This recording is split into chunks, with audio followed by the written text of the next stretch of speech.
Buongiorno amici! Oggi sono super eccitato perché mi trovo nel posto più bello del mondo. Bando alle ciance, sigla!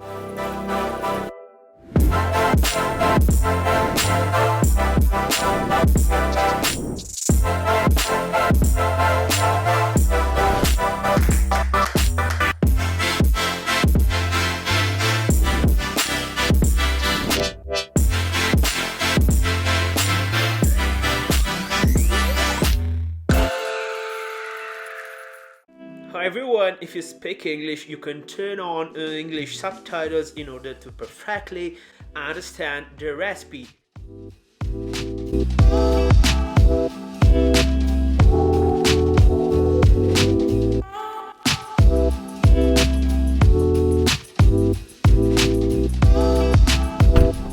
Oggi sono qua in Molino Pasini per una cosa veramente stupenda che tra poco, tra qualche mese verrete a sapere. Sono qua a lavorare per voi e sto cercando sempre più di migliorarmi e di portarvi tanti bellissimi contenuti per il canale YouTube. Oggi in particolare andremo a trattare quali sono gli attrezzi da laboratorio di analisi, così vi faremo sapere e capire e conoscere, per chi non li conosce ancora, quali sono i macchinari più comuni che si usano in fase di analisi.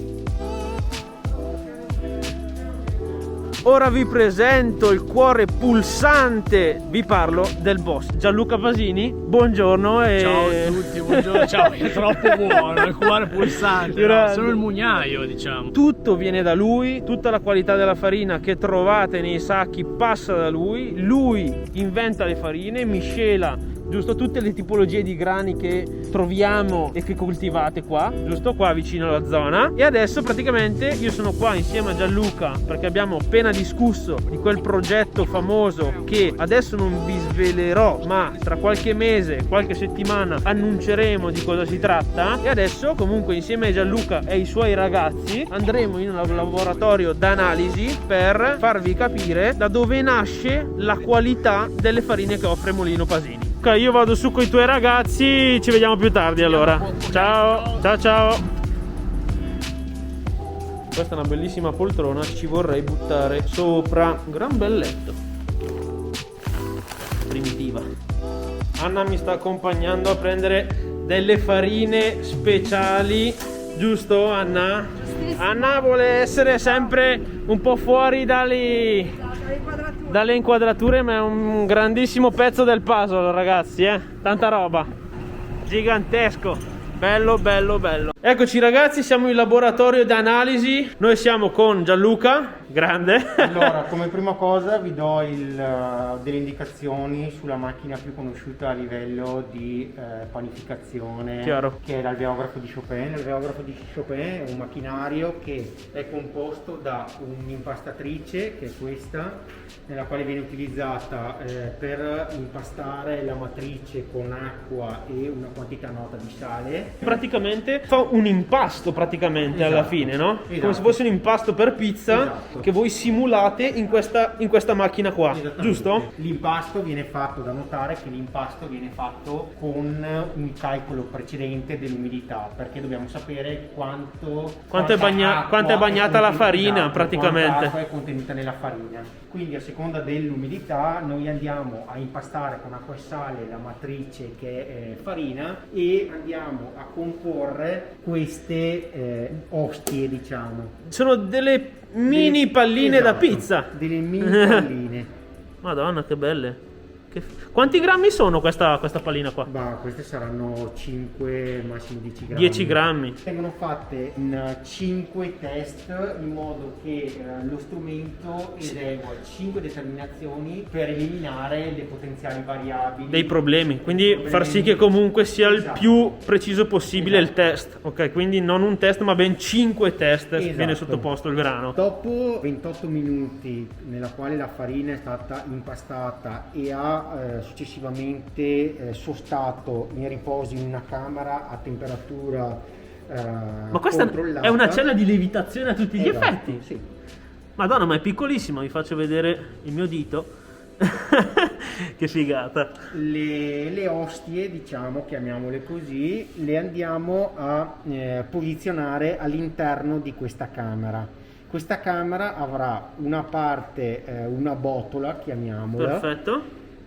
che scenderà e porterà ad insufflare dell'aria all'interno del... Come se fosse un palloncino, esatto, praticamente, come se no? fosse un palloncino. Qui verrà determinata praticamente la rottura della pallina e una serie di, diciamo, calcoli indiretti che danno i parametri principali, che sono il W e il P su L dell'impasto. Che sono importantissimi per noi amatori della farina, pizzaioli e amatori dell'arte bianca, no? Il W, come tutti ben sanno, o comunque è è l'indicatore della forza della farina. Perfetto. Che ci dà anche il grado di lavorazione, quindi con W bassi abbiamo tipo delle frolle che sono adatte per i biscottifici, con W molto alti, tipo 400-450, si prestano di più alla panificazione in generale. Esatto. E poi si determina il P su L. Il P su L è praticamente Guarda che roba! un rapporto che dà l'elasticità dell'impasto. Madonna, che palloncino! Questa è una farina comunque molto elastica.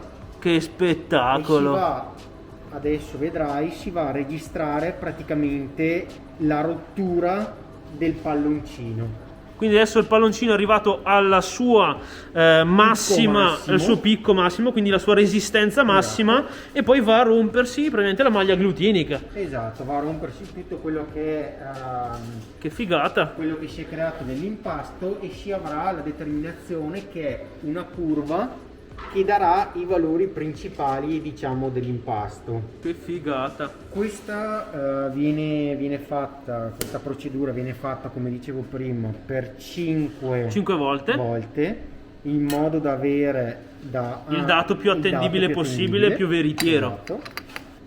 Cioè, Viene sigillata la camera perfetto. e si parte insufflando dell'aria. Che figata atomica! Guarda che roba!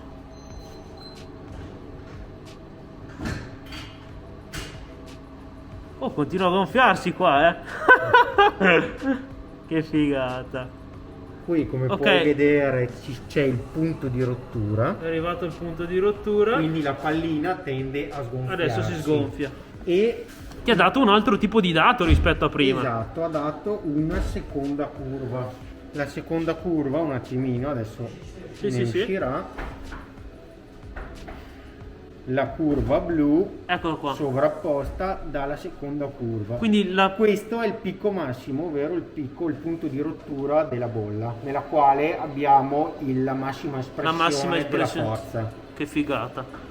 Qua abbiamo 30.000 bocce, sembra di essere nel laboratorio del piccolo chimico. Allora, come Quanta roba. strumentazione qua che praticamente sta facendo il ragazzo, si chiama estensografo. Estensografo, ragazzi, e prendete nota. È l'estensografo di Brabender, che è un'analisi che praticamente ci consente di valutare i parametri sempre areologici della farina, quindi con una forza che va trasversale, quindi dall'alto verso il basso si ha praticamente una forza di tiro dell'impasto. Certo, ovviamente la pasta viene tirata Esatto. giù E si registrano anche qua dei parametri di sforzo, di resistenza alla trazione, che sono dati in più a quelli che abbiamo Esatto. visto nell'alveografo che sta proprio là, Esatto, giusto? sì. Quindi qua E sono dei dati che ci permettono di capire con forze diverse qual è il comportamento dell'impasto in tutta la sua lavorazione. in tutta la sua lavorazione, certo, che figata. Quindi anche qui praticamente viene fatto un impasto. L'impasto vengono messi su due tipologie di provini. I provini sono questi. Wow. Vengono messi all'interno di camere con temperatura controllata, certo. e comunque umidità. Sempre. E ogni 45 minuti per 3 volte viene fatto una determinazione della forza. Quindi i primi 45 minuti, ai 90 e ai 135. Wow. Queste 3 tipologie vengono fatte perché? Perché si dà il tempo all'impasto, Cambia praticamente. durante il riposo vedere il comportamento dell'impasto. È un po' come l'autolisi che facciamo noi pizzaioli, no? Che mettiamo a contatto la farina con l'acqua e più passa il tempo e più si allunga la catena proteica, no? Esattamente. Che figata. L'incontro tra chimici e pizzaioli è il top. Si parla lingue diverse ma il concetto è lo Sì, stesso. alla fine la zuppa è sempre quella, no? Allora, questo è un'altra strumentazione molto importante, puoi vederlo all'interno. Questa è una camera nella quale portiamo a idratazione l'impasto per verificare praticamente l'assorbimento ideale della farina. Ma che figata.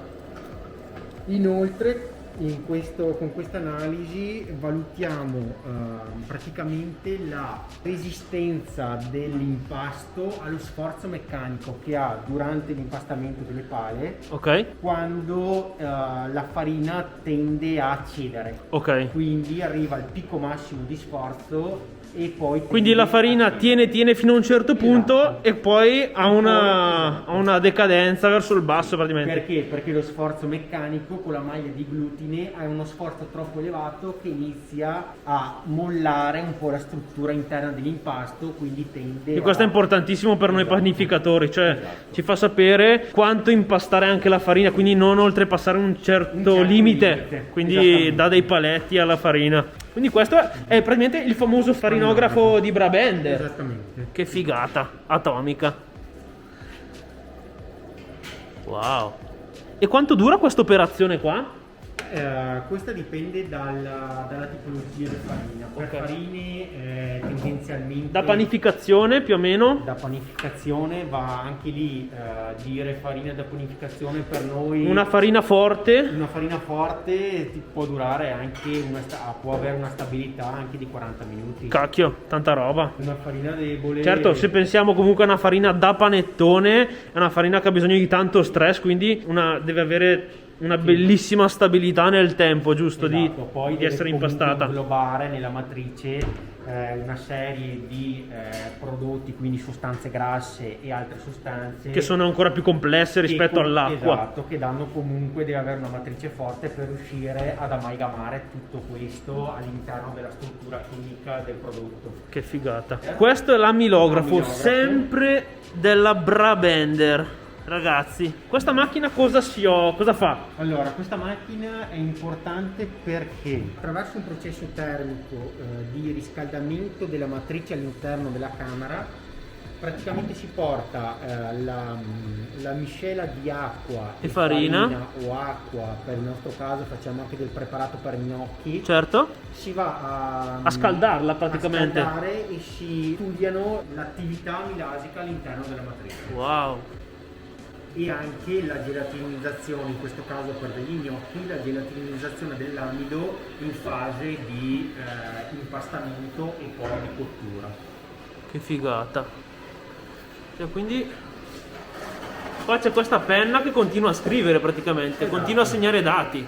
Esatto, è il suo flusso cardiaco. È un po' come il nostro cuore, no? Uguale a questa macchina qua. Che Questo è molto figata. importante anche in fase di qualità del prodotto, perché in fase di campagna di grano, diciamo, quando Ok. il grano viene raccolto, bisogna valutare una materia prima. Quindi se la materia prima, il grano, sosta per molto tempo nel campo e viene raccolto non nella condizione ideale, può sviluppare una quantità amilasica all'interno Troppo del grano elevata. troppo elevata, Certo. che va a dare danneggiamenti, Rovina magari. la farina, il Esatto. prodotto finale praticamente.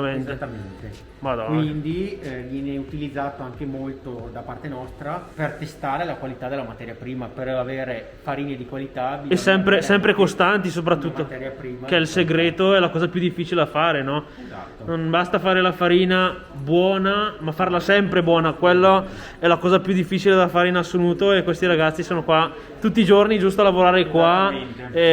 e sono fantastici. Io ringrazio Gianluca e gli altri ragazzi che sono qua a lavorare sempre, tutti i giorni, per mantenere la farina sempre al top. Sempre al E top. questo è grazie a loro. Grazie Gianluca della spiegazione, anzi ti dico grazie a nome di tutta la mia community e tutte le persone che mi seguono sul tubo. Grazie mille, Ringrazio e voi. magari ci vediamo un'altra volta e ci fa vedere delle altre macchine. Quindi lasciate un bel like e scrivete nel commento proprio qua sotto se volete degli altri video inerenti al laboratorio analisi o comunque a saperne sempre di più di farina. Anche per me queste sono sempre delle bellissime cose da ripassare, da sapere, e c'è sempre da imparare. Mi raccomando, grazie Gianluca, grazie Molino a voi. Pasini, grazie mille.